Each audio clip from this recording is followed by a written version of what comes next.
Alright guys, I'm here at Expo with Chris Schlemer, and we're going to be talking about the two brand new Roto Grip bowling balls. First up, we got the clone, so tell us more about it. So the clone is, if you guys remember the UFO series, we had the ET core, and so we wanted to circle back to that, and so I got with the guys in R&D. That's why how we came up with the cloned ET core. So what we did is we changed the density of that part. If you guys remember, the original one was 252. By changing the density, the RG actually came down a point. So we actually got which isn't a drastic difference. The major thing with this ball is actually the cover stock. We'll talk about that here in a second. But the main thing, so bringing the RG down a point, 251.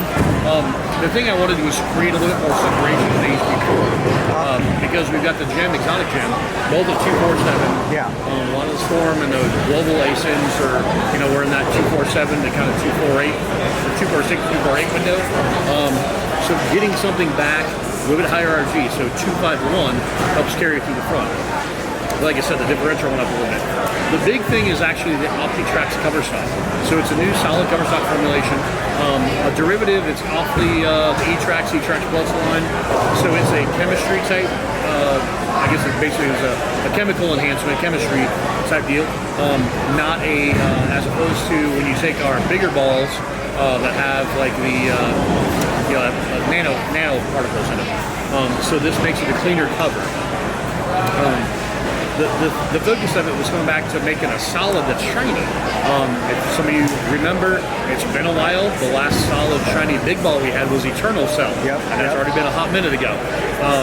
And then when you look, my thing was looking at the product line, we've got Hustle, the Hustle RFD, the Hustle Rip is solid and shiny. And then you look at all the rest of our product lines across the three brands, and we didn't have a solid shiny ball anywhere. Yeah. So that's really kind of how this one all came about.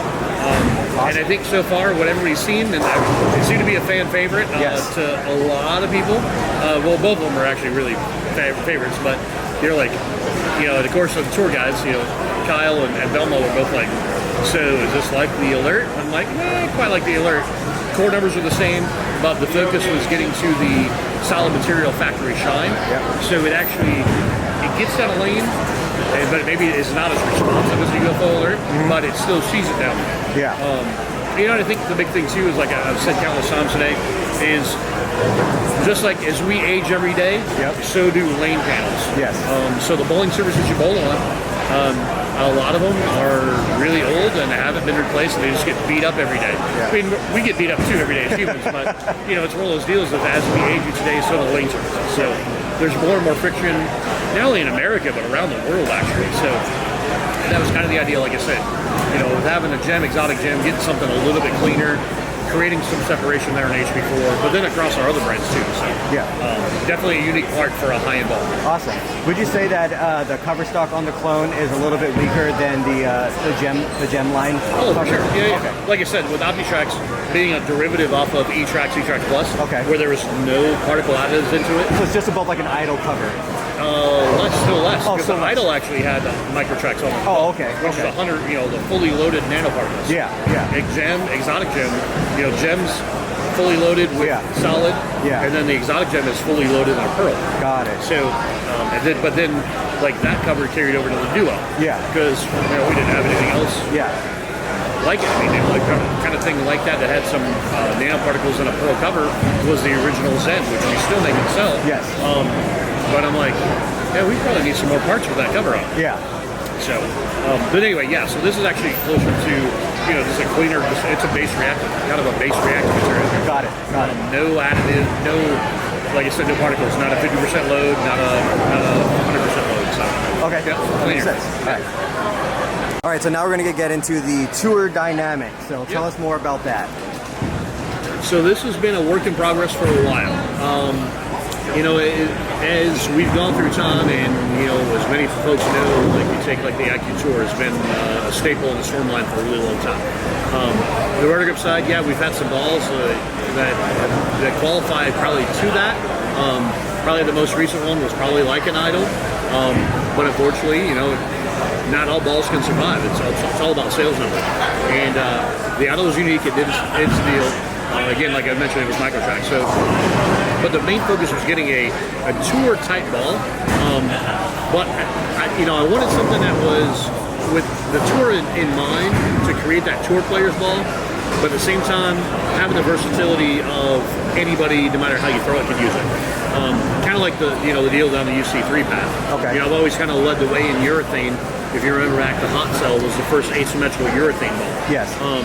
Unfortunately, with the solid cover and the nucleus core, it kind of revved up fast. But I looked at it as I've been around bowling for, I grew up in the urethane days. So it was one of those deals of like, well, if you don't have a 550 rev rate, you need a little help.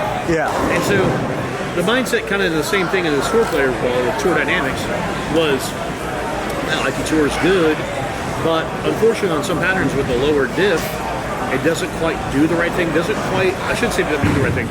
It does the right thing, but it doesn't go through the pin deck enough. Got it. And then when you get the patterns, and especially, like talking to the guys on tour, a lot of times they blow apart the fronts, so they need something to control the backs, but they can't get an IQ Tour sometimes because of the way the patterns are built on the BBA Tour. They can't quite get it through the pins right away. And so when we went down the testing path of this, and I went and got with Alex, and he's like, hey, we can change this, we can change that. Can we lower the differential? He goes, well, how low do you want to go? I'm like, well, I want to get a low diff ball. And so off the original Rubicon, which that's the part, the Rondour Tour core is in this, as opposed to the original Rondour core, which was in the Rubicon series. Yeah. That was, you're looking at 248 and it was like 54, 55 diff. Yeah. And I go, I want to lower it. So the first round of testing we come back to, he's like, hey, lower the diff, you got it down to like 42, 43. Lowered it like 10 points. It rolled just like a Rubicon. I go, bro, you can't tell me any different. Like, that's the same ball. Yeah. And he's like, okay. I said, can we get it lower? He Yeah. goes, okay. So the next wave of tests, we got different guys that, throw them in the house. And so the next wave of tests, we get out, he's like, oh, we get this down to like, it's like 36, 38. Down like another 5, 6 points. Yeah. Again, still not doing the right thing. And I'm like, I said, how low can you go? And he played around with it, and then, so again, it came back to densities. Mess around with the densities. He goes, as low as I can get it's 26. I go, let's go there. Yeah. And he goes, okay, well, we'll try it. And once we got there, obviously with that density change, it's 247. The differential's now 26, but the asymmetric split stayed constant through it all, which that's kind of the goal. And if you remember some of the other stuff that we've done, having that built-in type of advantage. And I've mentioned this before in some other videos, how Hank came up with that, Hank Boomerstrain came up with the Rondour core was based on the USB-C rule change where you eliminated weight holes. Well, when you take a symmetrical bowling ball and you put a balance hole in it, you would create an asymmetric split of roughly 0.008 to like 0.010. So Hank's thinking was, well, what if I start with that? What if I get it start that split at 10? Yeah. But build something that does the right thing. So, like I said, circle back. So we get back to this, we finally get the lower diff, and of course the variety of guys are throwing it, they're like, well, this ball rolls different than anything. And obviously Josh threw it a little bit. It's a deal of the straighter players can play straight, even like Steve Plumpkin. Plumpkin's got playing straighter, between second and third. Well, then he got like fourth arrow, got softer and got around it. Yeah. But it still came around the corner. He's like, he spun around, he threw a shot, and he's like, like he thought it was almost like a mirage, like it didn't happen. Yes. So he did it again. He's like, that ball just keeps coming around the corner. And like Alex and I have talked, and it's one of those deals of by lowering the diff, the RG is going to make it start up. Yeah. But the differential is what makes it change direction side to side. Yes.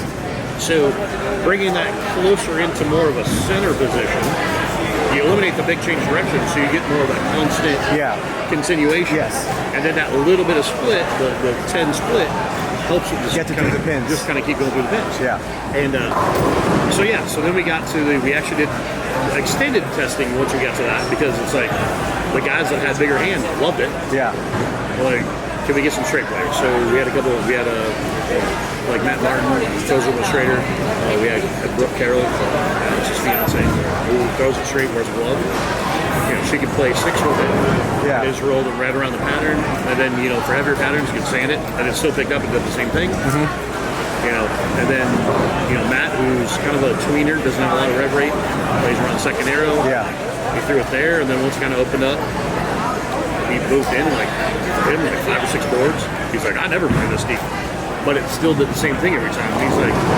He goes, I don't know why or what or how. And the same thing we've seen out here today is now the people, now the world knows about these balls, and obviously the masses, the people that are Schrader can play Schrader. Yep. We had some guys in here with 550 to 650 rev rates.